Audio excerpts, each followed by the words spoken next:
The Great Hall of the Galactic Council stretched for nearly a kilometer in every direction. Thousands of species gathered here, their forms ranging from the elegant crystalline structures of the Luminae to the massive slug-like bodies of the Orthocan. Today, they had all come to witness something unusual. Humanity was requesting membership. Ambassador Velshara stood at the central podium. Her forearms gestured gracefully as she presented Earth's application. The holographic displays behind her showed images of human civilization.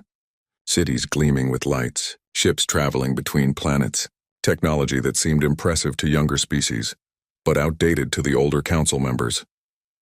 "The humans of Earth seek to join our community," Velshara announced. Her voice carried across the chamber through translation devices. "They have achieved faster-than-light travel. They have unified their world under a single government. They meet the basic requirements for membership." A low murmur rippled through the assembled delegates. Many species exchanged looks that ranged from curiosity to amusement. Humans were new. They were unknown. And from what the reports showed, they were shockingly violent. Council member Zixthorn rose from his seat. He was a Kravik, a species that had been part of the council for over 50,000 years. His scaled body gleamed under the chamber lights. "If I may address the matter of human history," he said, his voice carrying a tone of barely concealed mockery. The displays changed. Now they showed Earth's wars, the trenches of the First World War, the atomic bombs falling on Hiroshima and Nagasaki, the burning cities of the Third World War. The numbers scrolled past. Millions dead, tens of millions, hundreds of millions across their violent history. These humans celebrate victories where millions of their own kind died. Zixthorn continued. They built weapons capable of destroying their entire planet. They nearly rendered their world uninhabitable multiple times. And they call this progress? Laughter echoed through the chamber. Not cruel laughter, but the kind reserved for children who don't understand adult matters. To these ancient species, humanity looked like aggressive primitives playing with dangerous toys. In civilized warfare, Zixthorn explained, conflicts are resolved with minimal casualties. Precise strikes on military targets only. Acceptable losses measured in thousands, not millions. We have rules, protocols, and agreements that have kept galactic peace for 200,000 years. He gestured to the human delegation sitting in the visitors section. Admiral Victoria Chen sat among them, her military uniform crisp and formal. Her face remained neutral, but her fingers tapped a steady rhythm against her datapad, an old habit from her days commanding warships. "I propose we accept the humans," Zixthorn said, and the chamber quieted, "but not as full members. They can serve as guardians, enforcers for minor disputes. Their violent nature makes them suitable for such tasks." More murmurs of agreement now. The council had used guardian species before, civilizations that were useful for their military strength, but not refined enough for full diplomatic status. It was a practical solution. Ambassador Chen was called forward to respond. She walked to the podium with measured steps. Every eye in the chamber watched her, some with curiosity, others with pity for this primitive who didn't understand how the galaxy really worked. "The United Earth government thanks the Council for this opportunity," Chen said. Her voice was calm and professional. "We accept the Guardian designation and look forward to proving ourselves worthy of full membership in time." She didn't argue. She didn't defend humanity's violent history. She simply accepted the Council's judgment. This surprised many of the delegates. They expected protests or passionate speeches about human dignity. As Chen returned to her seat, she passed close to Velshara.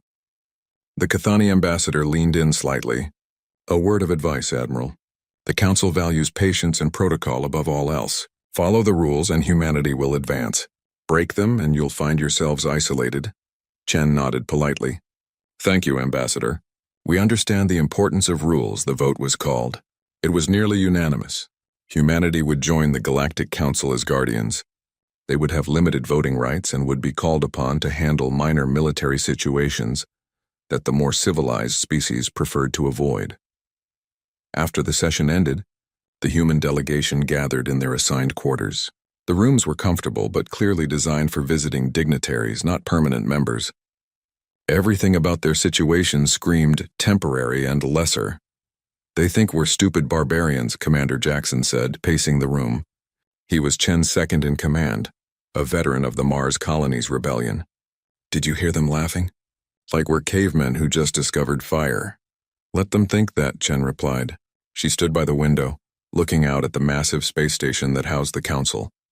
Thousands of ships came and went, representing hundreds of species. It's better this way. Better? Jackson stopped pacing. How is being treated like primitive thugs better? Chen turned to face her team. Because they've invited us into their home. They've given us access to their military protocols, their databases, their methods. They think we're too stupid to be a threat. She pulled up a hologram showing the Civilized Warfare Accords. Thousands of pages of rules governing how council species could engage in military action, restrictions on weapons, limits on targets, protocols for surrender and negotiation, requirements for third-party arbitration. Look at this, Chen said, scrolling through the document. They've turned war into a game. They have rules for everything. Maximum acceptable casualties, banned weapons lists, designated combat zones. They even have referees who monitor battles to ensure compliance. Commander Jackson studied the hologram with growing disbelief. This is insane. What happens if someone doesn't follow the rules? Then the council intervenes with sanctions, trade restrictions, and eventually military action. But everyone follows the rules because that's how it's been done for 200,000 years. Chen closed the hologram. They've forgotten what real war looks like. And they think we'll follow these rules too, Jackson said, understanding dawning on his face. We will, Chen said firmly. Until the moment comes when we can't. When following the rules means losing everything. That's when they'll learn the difference between civilized warfare and human warfare. The door chimed. Ambassador Velshara entered, her forearms carrying data tablets. Admiral Chen, I wanted to provide you with the Guardian operational guidelines. Your first assignment will likely be simple. A border dispute between two minor species. Nothing dangerous. We're ready to serve, Chen assured her. After Velshara left, Jackson looked at his commander. Do you think it'll really come to that? A situation where we have to show them what we're capable of. Chen walked back to the window. Out in the darkness of space, she could see Earth in the distance. A small blue world that had survived countless wars, near extinctions and self-inflicted catastrophes. A world that had learned the hardest lessons about survival. I hope not, she said quietly. I really hope not. Because if it does come to that, if we have to show them what humanity does when survival is on the line. She paused, remembering the history lessons, the desperate measures, the terrible choices, the victories purchased with blood and nightmares. Then they'll never look at us the same way again, Jackson finished. Chen nodded. They'll fear us. They'll need us. And they'll hate us for reminding them that the universe isn't as civilized as they pretend it is. The lights of the council station continued to twinkle peacefully outside, thousands of species living in harmony, protected by ancient rules and comfortable traditions. They had no idea that they had just invited something dangerous into their perfect world, not because humans were evil or cruel, but because humanity remembered what the council had forgotten. That sometimes survival requires you to break every rule, to do terrible things, to become the monster so that others might live. And humanity was very, very good at surviving. The emergency alarm echoed through the council station at 0300 hours, Galactic Standard Time. Admiral Chen woke instantly, years of military training bringing her to full alertness. Her communicator was already buzzing with incoming messages, all of them marked urgent. She reached the council chambers within minutes. The massive hall that had seemed so peaceful during her induction now pulsed with panic. Delegates shouted across the floor. Holographic displays showed scenes of destruction. And at the center of it all stood Keeper Isaldrin, the ancient council primarch, calling for order. The Velkari swarm has entered council space, Isaldrin announced, her voice cutting through the chaos. They have rejected all diplomatic communications. 3 colony worlds have gone silent in the past 6 hours. Chen pulled up the tactical displays on her personal device. The Velkari were a hive mind species from beyond the Outer Rim. According to the database, they had clashed with the council before. But those conflicts had always ended in negotiated settlements after limited military engagements. Ambassador Velshara appeared beside Chen. This has happened before, she explained, reading Chen's confused expression. The Velkari expand periodically. We engage them according to the accords, demonstrate our military capability, and they withdraw. It's almost routine, almost routine. Chen stared at the images of burning colonies. Those look like civilian settlements. The Velkhari sometimes bend the rules, Velshara admitted. But once we respond with proportional force, they typically return to negotiations. The council voted quickly to authorize military action. The response force would be led by the Kravik Armada, veterans of dozens of council conflicts. They would engage the Velkhari fleet at the designated combat zone near the Xerxes Nebula. Neutral observers would monitor the battle to ensure Accord's compliance. Everything by the book. Chen watched the Kravik fleet deploy. Hundreds of ships moving in perfect formation.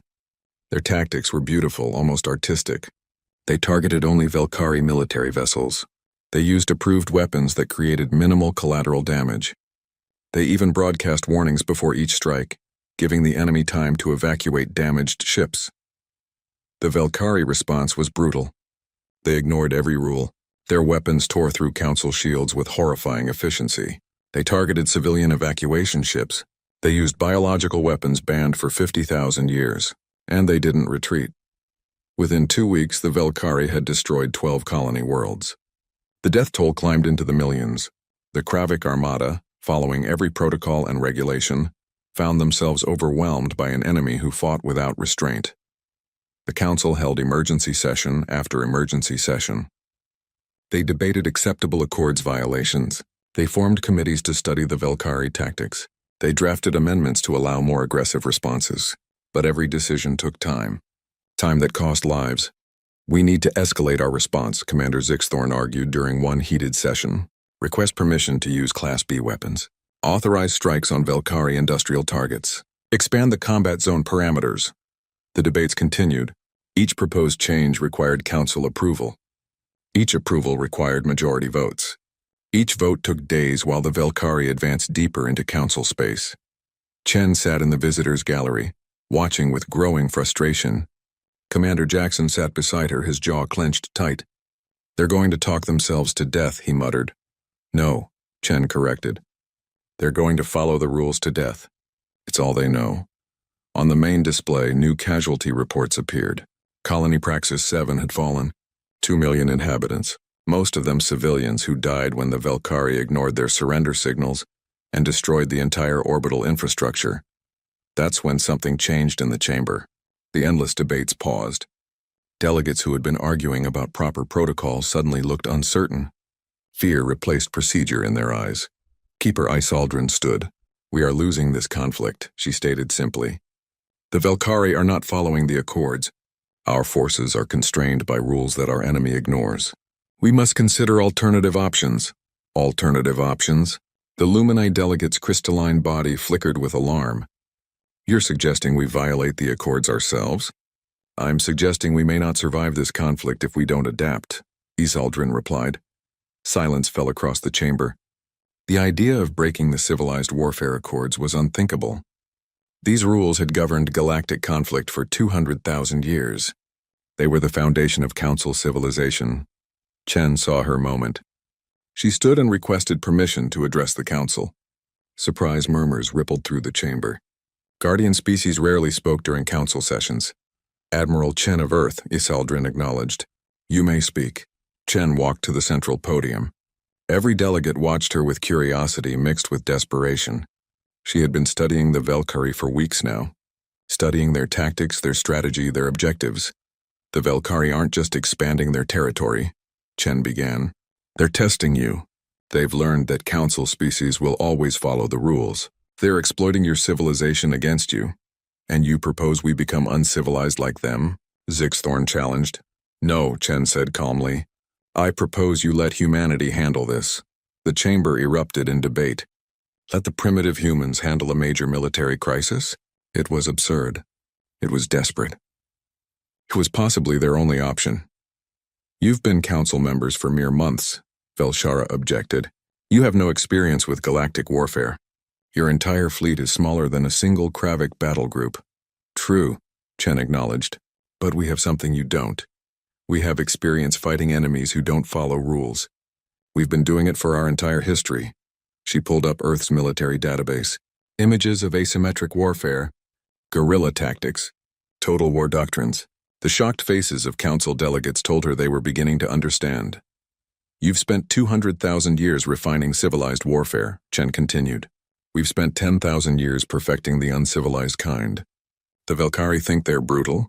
They have no idea what real brutality looks like. You're suggesting we give you military authority? Hysaldrin asked carefully. Emergency military authority, Chen clarified. Give us 3 months. If we can't resolve the Velkari situation in that time, we'll return command to the Council. The debate raged for hours. Finally, desperation won. The vote was close, but it passed. Humanity would be given temporary command of Council forces in the conflict zone. They would have access to military resources and intelligence. But there was one condition. You must follow the Civilized Warfare Accords, Hysaldrin stated firmly. We will not abandon 200,000 years of civilization because of one crisis. Chen looked at the Primarch. She thought about the millions already dead, the colonies burning, the enemy that respected no rules. She thought about what humanity would need to do to win this war. We'll resolve this situation, Chen promised. Efficiently. She didn't promise to follow the accords. And if Hysaldrin noticed the omission, she chose not to comment. As the session ended, Chen returned to her quarters. Jackson was waiting with the rest of the human command staff. They actually gave us authority? He asked, disbelief clear in his voice. They're desperate, Chen replied. She pulled up tactical maps of the conflict zone.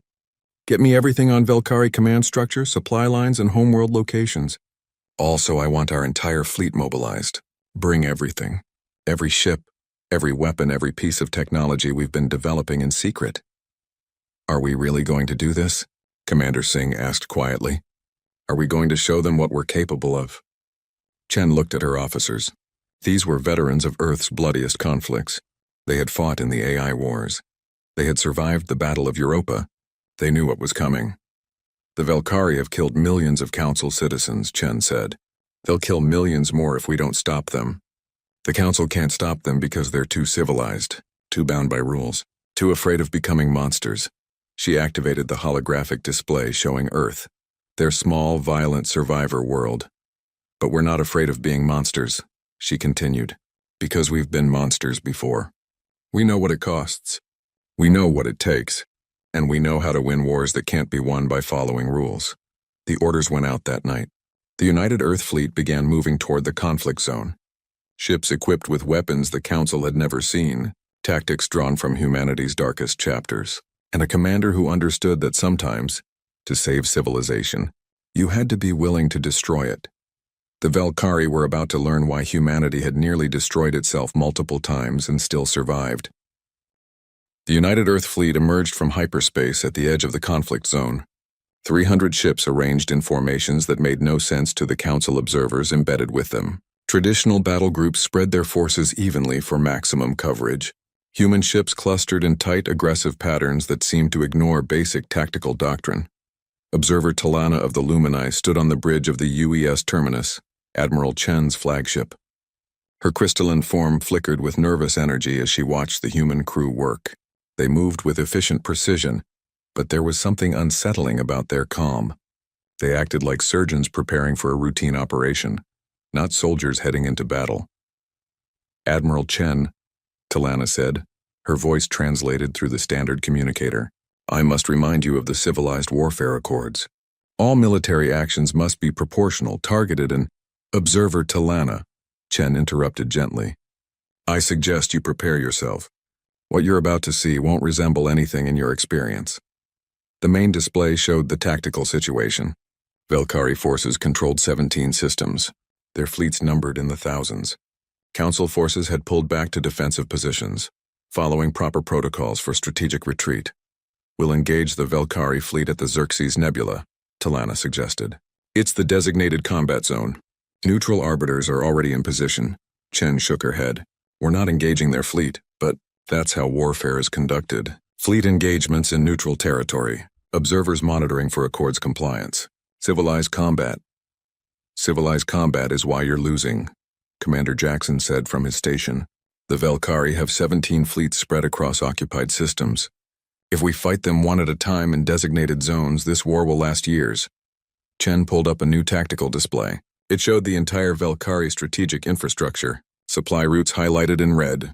Communication nodes pulsing yellow, industrial centers marked in orange.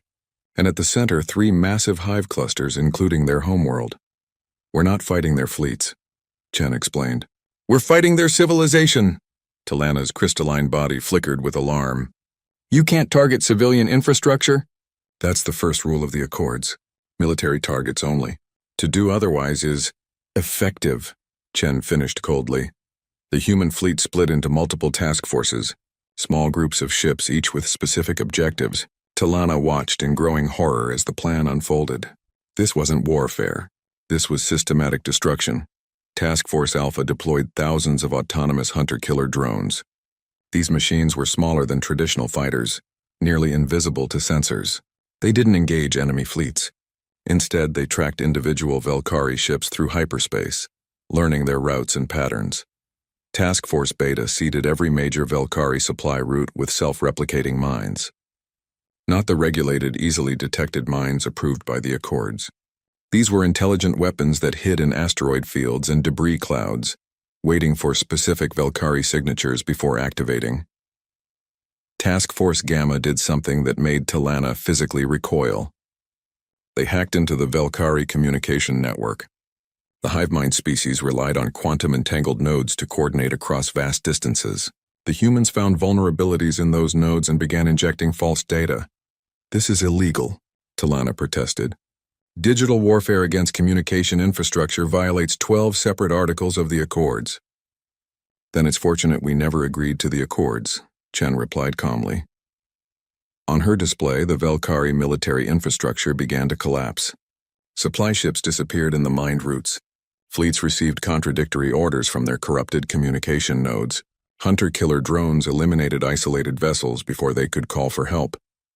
And through it all, the human fleet never engaged in a single direct battle. "You're not warriors," Talana whispered in horror.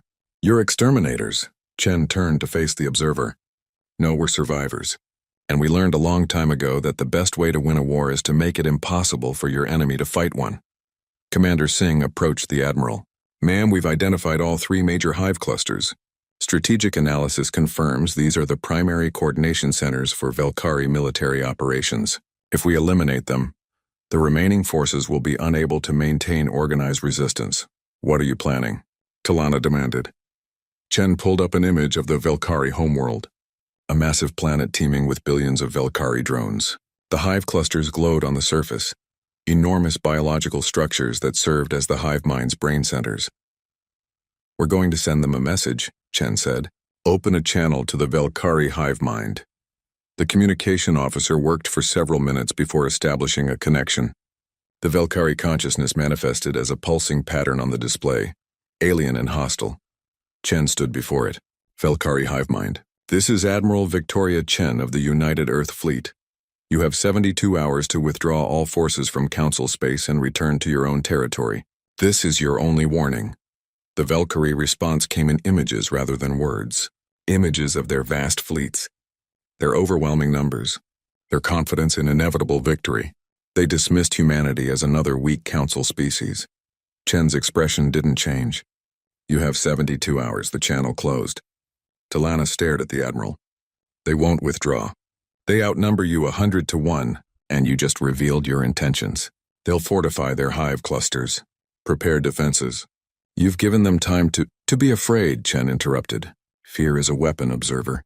One your civilization forgot how to use."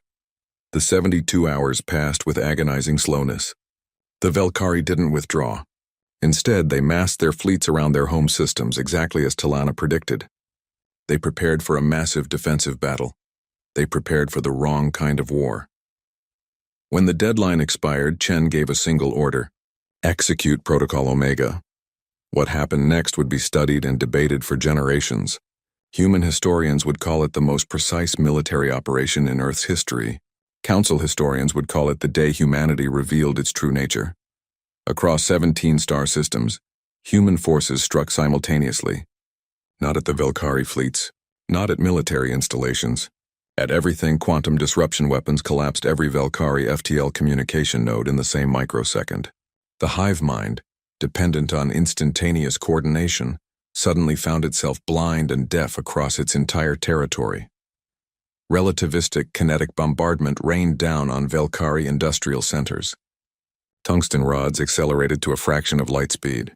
No explosions.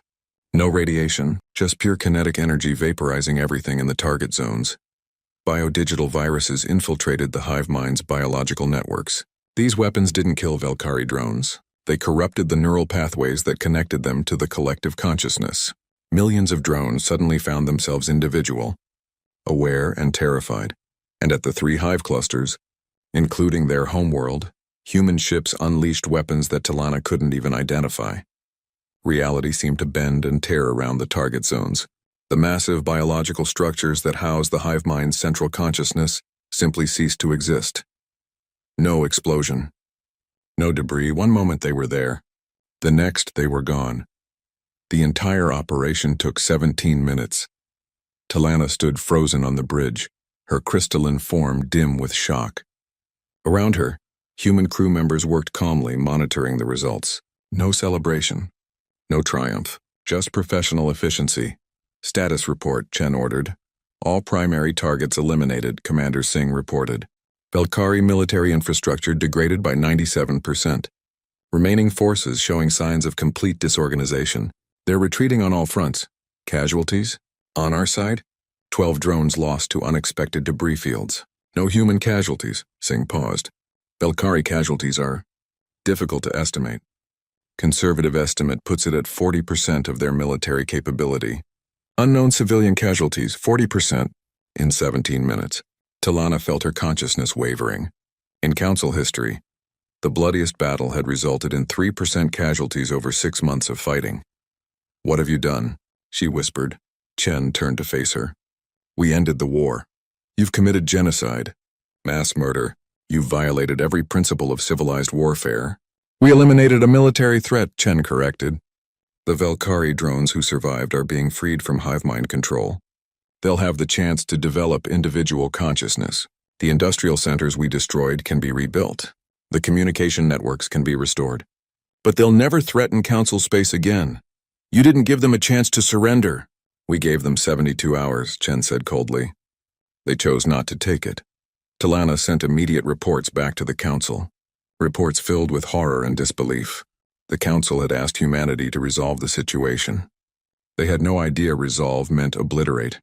As the human fleet prepared to return to Council space, Talana approached Admiral Chen one final time. How can you sleep at night? Knowing what you've done? Chen was quiet for a long moment. I sleep knowing that millions of Council citizens will go home to their families because we did what was necessary. I sleep knowing that we stopped an enemy that your rules couldn't touch. The Galactic Council chamber had never been so crowded. Every species sent representatives. Every delegate wanted to witness what many were calling the most important trial in galactic history. Humanity stood accused of crimes that shocked the civilized galaxy. Admiral Victoria Chen stood in the center of the chamber, surrounded by holographic displays showing the evidence. Images of destroyed Velkari infrastructure, casualty estimates, weapon analyses, each piece of evidence more damning than the last. The charges were read by Prosecutor Velthon, a Kravik legal expert who had spent 3 centuries studying the civilized warfare accords. His voice carried the weight of moral authority as he listed humanity's crimes. Genocide against the Velkari species, he began. The deliberate and systematic destruction of a sapient civilization. The humans eliminated 40% of Velkari military capability in 17 minutes. Billions of drones killed or permanently separated from the hive mind. Chen stood silently, her expression neutral. She had been ordered not to speak until it was her turn to present a defense. But her eyes tracked every accusation, every piece of evidence. Violation of 437 articles of the Civilized Warfare Accords, Velthon continued. Targeting civilian infrastructure. Using banned weapons including relativistic kinetic bombardment and biodigital warfare. Refusing quarter to enemies. Conducting warfare outside designated combat zones. Refusing neutral arbitration. The list went on. Each violation was documented, analyzed, and presented to the Council. The evidence was overwhelming. Humanity had broken every rule, ignored every protocol, rejected every principle of civilized warfare. And perhaps most disturbing, Velthon said, his voice dropping to emphasize the point, Humanity showed no remorse, no hesitation. They executed their plan with cold efficiency, as if the destruction of an entire civilization was routine. Murmurs of agreement rippled through the chamber. Many delegates looked at the human contingent with fear and disgust. These weren't soldiers. They were monsters wearing civilized faces. The prosecution rests, Velthon concluded. We recommend immediate expulsion from the Council, dismantling of human military capability, and permanent restrictions on human expansion. The galaxy cannot afford to have such dangerous primitives among civilized species. Silence fell. All eyes turned to the human delegation. According to Council procedure, they now had the right to present their defense. But what defense could possibly justify such actions? Lead advocate Marcus Webb stood. He was human, but he had been born on a Council colony world. He understood both cultures. And he understood that this trial wasn't really about rules and violations. It was about fear. Honored Council members, Webb began, the prosecution has presented a compelling case. Humanity did violate the civilized warfare accords. We did target civilian infrastructure. We did use weapons that your civilization banned thousands of years ago. And we did it all with the efficiency and cold calculation of a species that has practiced warfare for its entire existence. The admission shocked the chamber. Delegates exchanged confused glances. Was the defense actually agreeing with the charges? But before you judge us, Webb continued, I ask you to understand why those accords exist in the first place. He activated a holographic display showing ancient Council history. Images of the Great Conflagration, the war that had nearly destroyed galactic civilization 10,000 years ago. The burned worlds, the species driven to extinction, the horrors that had motivated the creation of the civilized warfare accords. You created these rules because you experienced unlimited warfare, Webb explained. You learned the cost of total war and decided never again. You built a civilization based on limiting conflict, restricting weapons, and ensuring that war never threatened entire species. He paused, letting the history sink in. But then something happened. You became so successful at limiting war that you forgot why those limits existed. You forgot what real war looks like. You turned warfare into a game with rules and referees. You forgot that rules only work when both sides agree to follow them. The display changed. Now it showed Earth's history. Ancient battles where entire cities burned. Medieval sieges that lasted years. Industrial wars that consumed millions. Nuclear exchanges that nearly ended human civilization. Humanity never forgot, Webb said quietly, because we never stopped fighting. We fought ourselves for 10,000 years. We came within hours of rendering our planet uninhabitable multiple times. We developed weapons that could crack planets. We created artificial intelligence that tried to exterminate us. We survived extinction events that would have destroyed any other species. Images of human resilience played across the displays. Refugees rebuilding from nuclear ashes. Survivors of the AI wars reprogramming hostile machines. The unity government formed from the ashes of the Third World War. We survived because we learned something you never had to learn, Webb continued. When survival is at stake, there are no rules. There is only victory or extinction. Admiral Chen was called to testify. She walked to the central platform with measured steps, her military bearing perfect despite the weight of judgment upon her. Admiral Chen, Prosecutor Velthon began. Did you know that your actions violated Council law? Yes, Chen replied simply. Did you care? No. The blunt answer sent shockwaves through the chamber. No attempted justification, no legal maneuvering, just honest admission. Why? Velthon demanded. Why didn't you care about laws that have governed galactic civilization for 200,000 years? Chen met his gaze steadily. Because following those laws meant losing. And losing meant the Velkari would continue killing millions of Council citizens while you debated proper protocol. So you decided that human judgment was superior to Council law? No, Chen said. I decided that survival was more important than legal compliance. The Velkari weren't following your laws.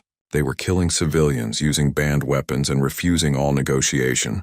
You couldn't stop them because you were too civilized. Too civilized? Velthon's voice dripped with sarcasm. You say that as if civilization is a weakness. It is, Chen replied.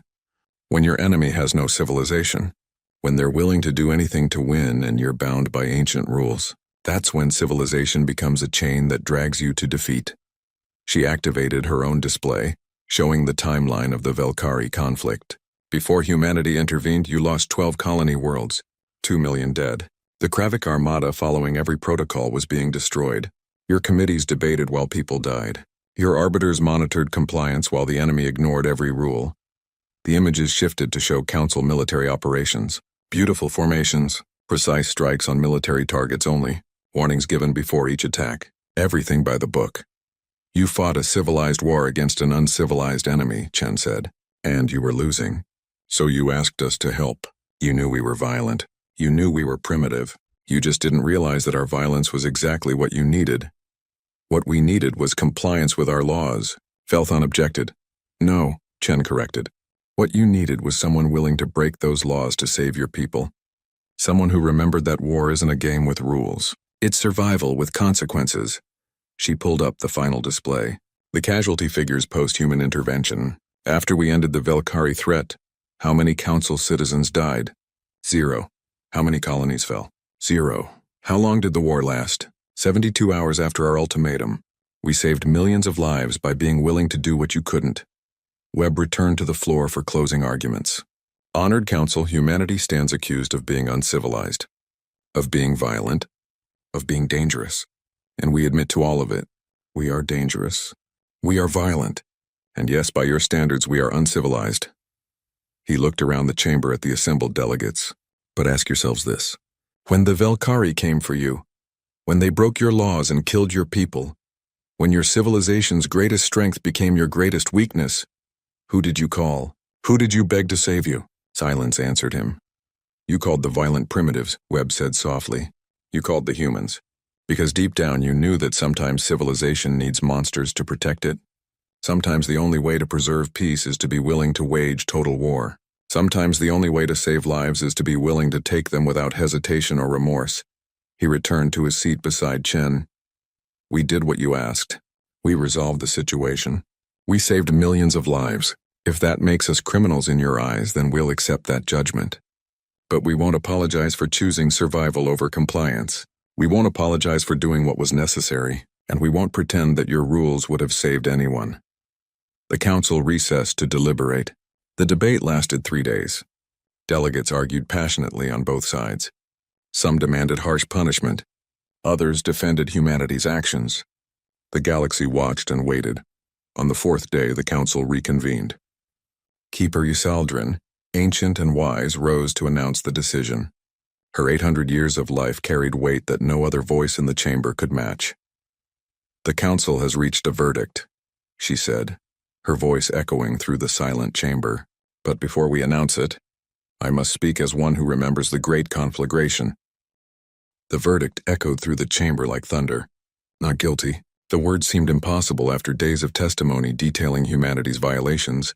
Yet Keeper Ysaldrin stood firm, her ancient eyes surveying the shocked delegates. However, she continued, and the chamber quieted again, this verdict comes with conditions. Admiral Chen remained standing at the central platform, her expression carefully neutral. She had expected this. The council couldn't simply let humanity walk away with no consequences. That would undermine 200,000 years of legal tradition. Humanity will be designated as the council's final option, Ysaldrin explained. You will be deployed only when existential threats emerge that cannot be resolved through civilized means. You will not participate in standard council conflicts. You will not be called upon for border disputes or minor military actions. You will be reserved for situations where the council itself faces destruction. Commander Zixthorn rose from his seat, his scaled features twisted with displeasure. You're making them our executioners. Our monsters on a leash? Yes, Ysaldrin agreed simply. Because sometimes monsters are necessary. The Velkari proved that. And I would rather have humanity as a controlled weapon than face another existential threat unprepared. The Primarch continued outlining the conditions. Human military doctrine would be studied by council strategists, not to replicate it but to understand it, to know when such measures might be necessary. The civilized warfare accords would remain in full effect for all other species. Humanity alone would be exempt, but only when specifically authorized. Humanity will receive full council membership, Ysaldrin announced, but you will also be subject to special military oversight. A council of observers will monitor your military development. You will report your capabilities honestly, and you will only act when the full council votes to authorize your deployment. It was a compromise. Humanity would be accepted but controlled, welcomed but feared, trusted but watched constantly. Admiral Chen stepped forward to respond. Every eye in the chamber focused on her. Would humanity accept these restrictions? Would they demand full freedom? Or would they reject council membership entirely? The United Earth government accepts these terms, Chen said clearly. But I want to make something very clear to this council. She activated a holographic display showing Earth's history. Not the wars this time. The aftermath. The rebuilding. The survivors picking through nuclear ruins. Children being born in underground shelters. Scientists working to decontaminate poisoned soil. We don't celebrate what we are, Chen said quietly. Every weapon we used against the Valkyrie exists because we used it on ourselves first. Every terrible strategy we demonstrated, we learned fighting our own species. We know the cost of total war better than anyone in this chamber. She pulled up images of human memorials, the names of billions who died in Earth's conflicts, monuments to the victims of humanity's own violence. You call us barbaric for obliterating our enemies, but ask yourselves this. How many of your people died before you finally asked us to do what was necessary? How many more would have died if we had followed your rules? Her voice remained calm, but there was steel beneath it. We don't enjoy being monsters. We don't want to be the galaxy's executioners. We accept this role because someone has to, because we've learned the hardest lesson in the universe. Sometimes the only way to preserve civilization is to be willing to abandon it. She met Isaldrin's ancient gaze. We'll serve as your final option. We'll be the monsters you need when all else fails. But understand this. Every time you call us, every time you ask us to unleash what we're capable of, we'll remember. We'll remember that your civilization was built on rules you couldn't break, even when breaking them was necessary, and we'll carry that burden so you don't have to. The chamber remained silent as Chen returned to her seat. The vote was called. Humanity's new status as final option and full council members was approved by a narrow margin. Fear won over principle. Pragmatism defeated ideology. As the session ended, delegates filed out in small groups, whispering among themselves. Some were relieved. Others were horrified. All were changed by what they had witnessed. Ambassador Velshara approached Chen in the corridor outside the chambers. Her forearms gestured uncertainty. Admiral, I don't know whether to thank you or fear you. Both, Chen replied honestly. That's probably the right response. Will you really only act when authorized? Or will you take matters into your own hands if you think the council is making a mistake? Chen considered the question carefully. We'll follow the rules we agreed to. Unless following those rules means watching millions die, then... She paused. Then we'll break them and face the consequences. Just like we did with the Valkyrie. Velshara's crystalline eyes flickered with understanding. You're saying we can't truly control you? No one can control humanity, Chen said. Not even ourselves. We've been trying for 10,000 years. But we can choose to restrain ourselves. We can choose to only break our chains when survival demands it. That's the best we can offer. The years passed. The Galactic Council settled into a new normal. The civilized warfare accords remained in effect. Minor conflicts still occurred, resolved according to ancient protocols. But something had changed in the galaxy's consciousness. Every council vessel now carried a small black box in a secure location. Inside was a communication device linked directly to Earth's military command. No paperwork, no committee approval needed. Just a simple activation code that any captain could use in a true emergency. The boxes were called Omega Protocols. In 50 years, none were ever activated, but their presence changed how the galaxy thought about threats. Potential aggressors knew that behind the Council's civilized facade stood humanity, waiting and watching. In the Council chambers, a new monument was erected, a simple black obelisk made of earthstone. Inscribed on its surface were the names of every sapient being who died in the Valkyrie incursion. 2 million names in hundreds of languages. At the base, a plaque read, "In memory of those lost before humanity taught us the difference between civilization and survival. May we never forget either lesson." Admiral Victoria Chen, now retired, visited the memorial on the 50th anniversary of the trial. She stood alone before the obelisk, reading names she had memorized decades ago. The faces she had failed to save before humanity was called. A young Cathani cadet approached hesitantly. She wore the uniform of the Council Defense Academy, where human military doctrine was now taught as part of the curriculum.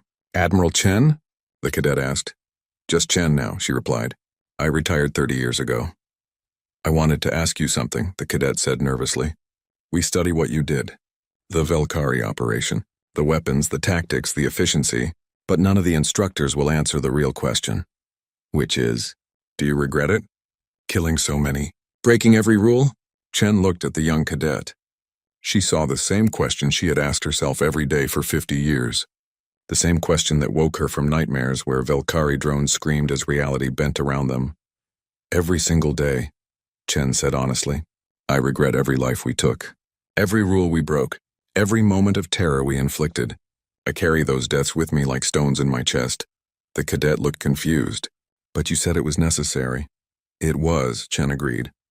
"That's what makes it regret instead of guilt. Necessary doesn't mean right. It just means the alternative was worse."